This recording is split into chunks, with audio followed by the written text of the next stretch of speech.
Haemophilia एक ऐसी disease है जिसमें एक बार अगर कट लग जाए तो खून बहना शुरू करेगा और खून क्लॉट नहीं करेगा। इससे डेथ भी हो सकती है, ज़्यादा से ज़्यादा खून ज़ाया होगा। नॉर्मली जब कट लगती है थोड़ा सा खून बाहर आ जाता है, लेकिन कुछ टाइम के बाद वो क्लॉट होकर के खून का बहना बंद हो जाते हैं। सो जिन लोगों में खून का बहना बंद नहीं होता उनको दरअसल एक बीमारी है जिसका नाम है हेमोफीलिया। और हेमोफीलिया खुद एक जेनेटिक डिजीज़ है, हेरिडिटी डिजीज़ है, जो माँ बाप से बच्चों में ट्रांसफ़र होती है।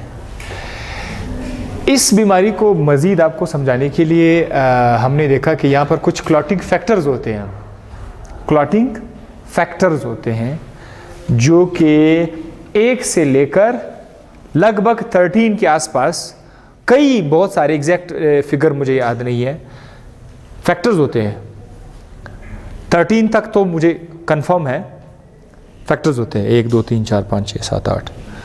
वो फैक्टर एक फैक्टर दूसरा एक्टिवेट कर लेता है, दूसरे से तीसरा फैक्टर एक्टिवेट हो जाता है, चौथा पांचवा, सारे के सारे फैक्टर जब एक्टिवेट हो जाते हैं तो लास्ट में आपका जो ब्लड है वो क्लॉट हो जाता है। आफ्टर ऑल दिस कैस्केड, इतना बड़ा सा लंबा चौड़ा प्रोसेस है। इनमें से कोई 1-2 फैक्टर्स या तो मुकम्मल तौर पर रिड्यूस हो जाते हैं, कम हो जाते हैं, या फिर वो काम करना छोड़ देते हैं, मेल फंक्शन हो जाते हैं, या फिर मुकम्मल तौर पर गायब हो जाते हैं। क्या चीजें? फैक्टर्स। क्या नाम है उनका? Clotting factors. ये कहां से कहां शुरू होते हैं? 1 से लेकर 13 तक होते हैं, और उनमें से कोई 1 या 2 या 3 या तो कम हो जाते हैं या खराब हो जाते हैं, मेल फंक्शन काम करना छोड़ दे, पड़े रहते हैं बट काम नहीं कर सकते हैं, या फिर वो एब्सेंट रहते हैं। तो अगर ये फैक्टर्स एब्सेंट हो जाए, आपका ब्लड क्लॉट क्या हो जाएगा? नहीं होएगा, ब्लड आपका क्लॉट ही नहीं होएगा, प्रोसेस ही नहीं होगा। सो असल जो रिस्पॉन्सिबिलिटी है ब्लड क्लॉट के पीछे वो क्या है? ये क्लॉटिंग फैक्टर्स है। अगर ये सारे के सारे मौजूद है, सारे के सारे काम कर रहे हैं, तो आपका ब्लड क्लॉट होएगा। इनमें से कोई 1 या 2 अगर मिस हो जाए या काम करना छोड़ दे तो उससे ब्लड क्लॉट नहीं होगा। यहां तक तो था ये बीमारी का इंट्रोडक्शन। अब हमने इसके फर्दर डिटेल में जब हम गए तो हमें पता चला कि ये जो फैक्टर्स होते हैं, इन फैक्टर्स के पीछे फिर क्या है? जीन होते हैं। ये जो फैक्टर्स होते हैं इनके पीछे फिर जीन होते हैं। असल खराबी जीन से शुरू हुई थी। जब जीन काम करना छोड़ देगा तो फैक्टर्स सही नहीं बनेंगे। अगर आप मजीद डिटेल में जाएंगे तो फैक्टर्स के पीछे जीन रिस्पॉन्सिबल है। अब ये जो जीन है इसको हम लोग H से शो करेंगे। हेमोफीलिया का जीन जो है उसे किससे शो करेंगे? H से। अगर नॉर्मल है तो H से, और अगर वो बीमारी है तो स्मॉल h से इसको शो करेंगे। भाई ये जीन सबके अंदर है, H वाला जीन सबके अंदर है। अगर ये डोमिनेंट फॉर्म में है तो आप नॉर्मल है। अगर वो जीन रिसेसिव हुआ है तो फिर वो शख्स हेमोफीलिया का पेशेंट है। तो ये उसका डोमिनेंट फॉर्म है, ये उसका रिसेसिव फॉर्म है। अब हम आपको ये बताएंगे कि हेमोफीलिया क्या है? एक्स लिंक्ड रिसेसिव ट्रेट है। पहले एक्स लिंक्ड का मतलब क्या है? एक्स लिंक्ड का मतलब क्या है कि हमारे बॉडी के अंदर जो एक्स और वाई क्रोमोसोम है या एक्स क्रोमोसोम है, उनमें इसका जीन जो है वो कहां पर पड़ा रहता है? एक्स के ऊपर पड़ा रहता है। हेमोफीलिया का जीन जो है वो एक्स के ऊपर है और इसका कोई पार्टनर वाई पे नहीं होगा, इसीलिए इस जीन का नाम है एक्स लिंक्ड जीन। और इस जीन का जो कैरेक्टर है, इस जीन का जो ट्रेट है, उसको क्या कहेंगे? X linked trait. हेमोफीलिया है ना, सो हेमोफीलिया खुद क्या है? एक्स लिंक्ड ट्रेट है। डिजीज भी बोल सकते हैं आप, it is x linked trait. ये है एक्स वाई, मेल के लिए तो हम लोग एक्स वाई बोलते हैं। अगर कैपिटल एच आ जाए तो ये क्या होगा, किसको शो करेगा? नॉर्मल शख्स को शो करेगा। और अगर स्मॉल एच आ जाए तो ये हेमोफिलिक पेशेंट को शो करेगा। इसी तरह फीमेल में दोनों एक्स एक्स है ना, अगर दोनों एक्स के ऊपर कैपिटल एच आ जाए तो शी इज नॉर्मल। और अगर दोनों एक्स पर रिसेसिव जीन आ जाए, स्मॉल एच आ जाए, तो फिर ये क्या होगा? हेमोफिलिक होगा। और अगर एक डोमिनेंट एक नॉर्मल जीन आ जाए और एक बीमारी का जीन आ जाए तो then it will be called a carrier. So female के लिए कितने कंडीशंस आ गए? 3 कंडीशंस आ गए। एक she can be normal, she can be haemophilic और कैरियर हो सकती है। मेल के लिए सिर्फ 2 कंडीशन है, वो या तो नॉर्मल होगा या हेमोफिलिक होगा। अब अगर मैं आपको एक और चीज में बताऊं कि ये बीमारी वाई लिंक्ड है या एक्स लिंक्ड है? एक्स लिंक्ड बीमारी है। एक्स लिंक्ड डोमिनेंट बीमारी है या एक्स लिंक्ड रेसेसिव है? रेसेसिव फॉर्म है, क्योंकि ये बीमारी अपने आप को तब शो करती है जब इसके जीन रेसेसिव फॉर्म में आ जाए। ऐसे बीमारी फीमेल में कम होती है, मेल में ज्यादा होती है। वजह क्या है? वाई, इसकी वजह मैं बताऊं। कॉज एक्स वाई मेल है और एक्स जो है वो फीमेल है। मेल को हेमोफिलिक होने के लिए एक स्मॉल जीन, रेसेसिव जीन काफी है, लेकिन फीमेल को हेमोफिलिक करना है तो एक नहीं 2 जीन। सो कौन सा ज्यादा डिफिकल्ट है, कौन सा इजी है? मेल में बीमारी आसानी से आ सकती है as compare to female. Female में बीमार होने के लिए कितने जीन को लाना होगा? खर्चा डबल करना होगा। 2 रेसेसिव जीन को लाने होंगे, तब जो फीमेल है वो बीमार हो जाएगी। लेकिन मेल में सिर्फ एक रेसेसिव जीन आने से जो है वो बीमार हो जाएगा। सो कभी कभी ये क्वेश्चन आ ही जाते हैं कि व्हाई ये बीमारी मेल में ज्यादा होती है, फीमेल में कम होती है। तो आपने आंसर में यही देना है कि it is very easy for the male to get only 1 recessive gene as compared to female that she has to get 2 recessive genes। 2 recessive gene मिलेंगे तब वो बीमार हो जाएगी। इसीलिए ओके नाउ अब यहां पर आता है inheritance of the haemophilia. Haemophilia की जो बीमारी है वो माँ बाप से किस तरह से इनहेरिट हो जाती है, अब हम आपको वो भी बताएंगे। ये बिल्कुल कलर ब्लाइंडनेस की तरह है। जैसे कलर ब्लाइंडनेस की बीमारी माँ बाप से फादर से डायरेक्ट सन में नहीं जाती, बिल्कुल हेमोफीलिया की बीमारी भी फादर से डायरेक्ट सन में नहीं जाएगी। क्यों नहीं जाएगी? वजह क्या है? क्योंकि ये बीमारी एक्स लिंक्ड रिसेसिव ट्रेट है। तो एक्स लिंक्ड रिसेसिव ट्रेट जो भी बीमारी हो फादर से डायरेक्ट सन में नहीं जाएगी। अच्छा, मैं आपको प्रूफ बाद में दे दूंगा। तो ये जाएगी किस तरह से? Zigzag. Zigzag means from father to daughter and then from daughter to son. इस तरह बीमारी के जाने को क्या कहते हैं? जिगजैग। ये जिगजैग मूव करती है, सीधा डायरेक्ट फादर से सन में नहीं आती। इसका प्रूफ वहां पे है, राइट? केस 1 है आपके पास। केस है, इसमें क्या है? एक हेमोफिलिक मेल है, उसकी और मेरी करते हैं नॉर्मल फीमेल के साथ, बच्चों को देखते हैं। सबसे पहले आप गेमीट बनाओगे। गेमीट बनाओगे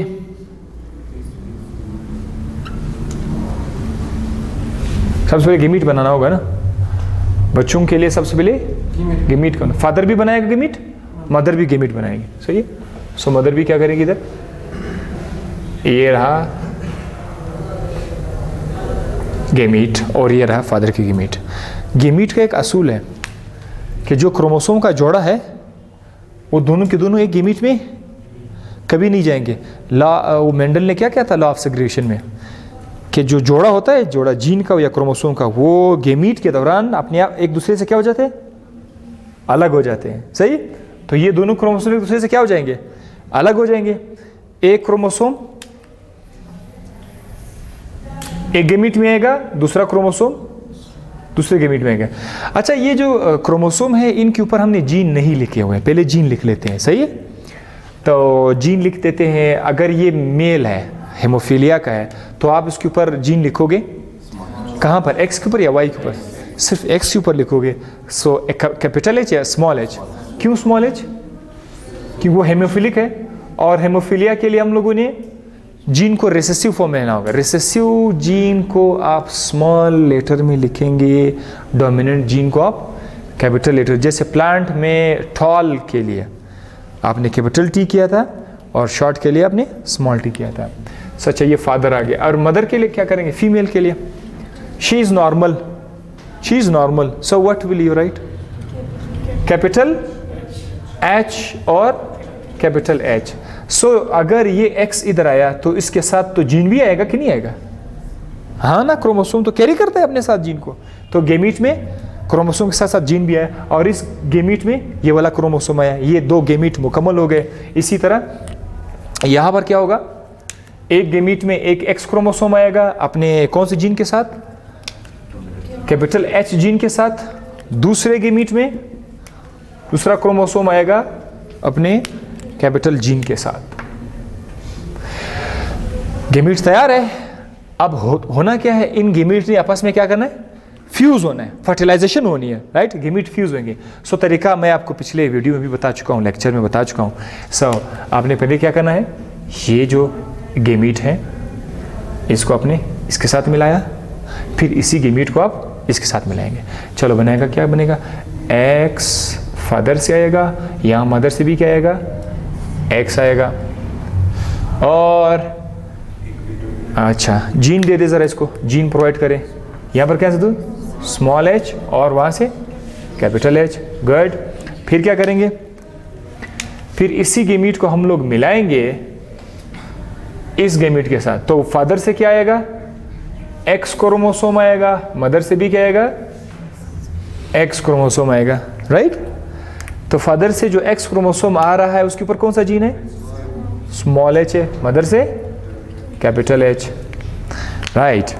अब हमने करना क्या है, इस गेमीट को फ्यूज करना है, इस गेमीट को फ्यूज करना है। पहले इस गेमीट के साथ क्या बनेगा, मदर से क्या आएगा, फादर से क्या आएगा, वाई। मदर के पास कौन सा जीन है, कैपिटल एच का जीन मौजूद है। उसके बाद हम क्या करेंगे, इसी गेमीट को इस गेमीट के साथ मिलाएंगे। तो मदर से क्या आएगा, हमेशा एक्स क्रोमोसोम आता है, सही। फादर से वाई क्रोमोसोम आएगा। सो यहाँ पर एक्स के ऊपर क्या रखेंगे आप, कैपिटल एच लगाओगे। अच्छा, ये अब ज़रा देखे, she is daughter, she is daughter, this is again daughter, this is sun and this is सन। ये क्या है, कौन सी डॉटर है, कैरियर डॉटर है। इसके पास एक हेमोफीलिया का जीन है, एक नॉर्मल जीन है, लेकिन शी इज़ नॉट हेमोफिलिक, उसको कैरियर बोलेंगे। ये भी क्या है, कैरियर डॉटर है, नॉर्मल सन है, नॉर्मल।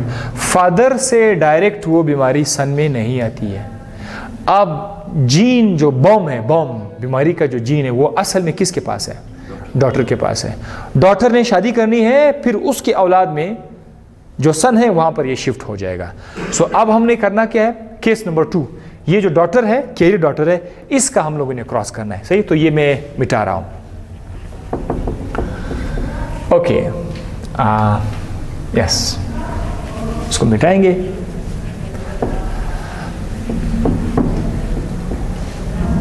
ओके, सो यहां पर आपने क्या लिखना है, नॉर्मल फीमेल के बजाय आपने क्या लिखना है, कैरियर लिखना है।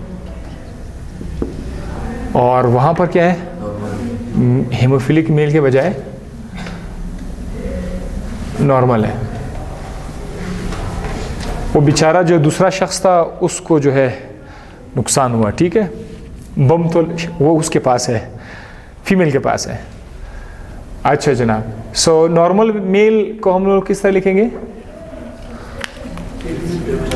Capital H. ये बेचारे को पता भी नहीं है, शादी हुई है, खुश हुआ, को पता नहीं है कि भाई आगे क्या होने वाला है। कैरियर फीमेल के लिए क्या करेंगे? हाँ, कैपिटल एच है, स्मॉल एच है। सो अब आपने करना क्या है, इसकी गेमीट बनाएंगे। इस बार मैं गेमीट नहीं बनाऊंगा, आप लोग सीख चुके हैं गेमीट, डायरेक्ट क्रॉस करेंगे। ये जाएगा इसके पास, क्या बनेगा? X x. हाँ जी, जीन क्या आएंगे?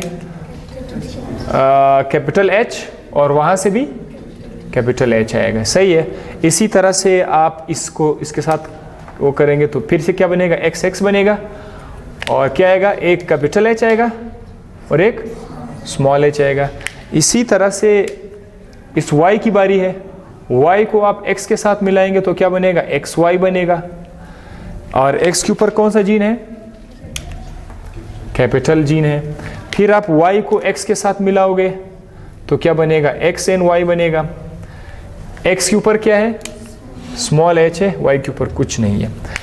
अच्छा, she is daughter and this is again daughter, but she is carrier daughter, she is normal daughter. This is son, he is normal son and he is a hemophilic son. अगर सारे औलाद को देखा जाए, सारे औलाद को अगर हम लोग कहें कि भाई सारे औलाद कितना है?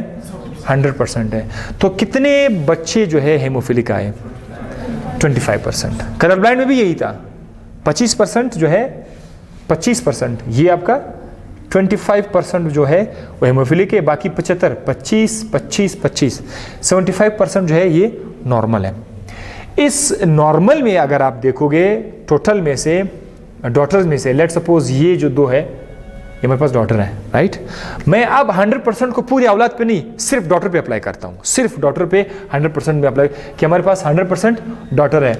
उस 100% डॉटर में से 50% नॉर्मल है और 50% जो है वो कैरियर है। तो ये भी सेकेंड ईयर का हिस्सा है कि जब आप परसेंटेज भी मालूम करेंगे, लेकिन आपके क्लास में परसेंटेज नहीं है। So hope you understand this haemophilia case. See you in the next topic.